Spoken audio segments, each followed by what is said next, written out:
Assalamualaikum, wagon elektrik pertama dah mendarat di paling wow Taman Melawati. Bagi yang selalu park jauh dan bawa banyak barang, wagon ini memang sesuai untuk anda.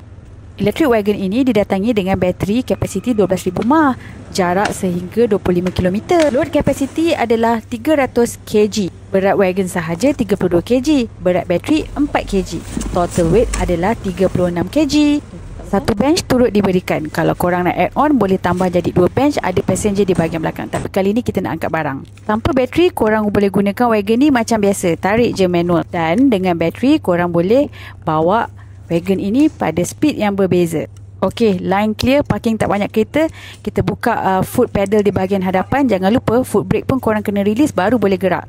So dah on benda ni, apa lagi?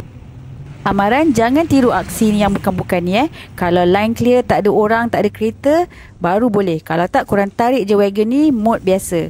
Sebabkan kita nak angkat barang berat. So kita try reverse. Boleh reverse tau wagon ni. Tapi dia tak adalah reverse sensor dan reverse camera. So korang kena gunakan judgement korang. Guna wagon pada tangan yang tepat dan gunakan kewarasan akal fikiran untuk tahu di mana yang sesuai untuk menggunakan wagon ini.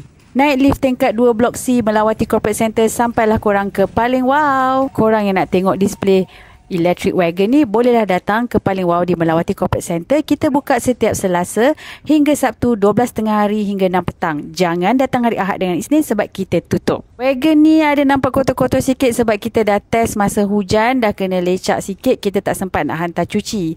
Yes, boleh hantar cuci sebab ada water resistant. Tayar pula kita gunakan tayar off-road untuk yang ni. Sebab kita nak pakai pergi camping, lalu atas pasir, batu, tanah. Bateri ni kalau korang rasa tak cukup pergi 25 km, korang boleh tambah lagi satu set bateri.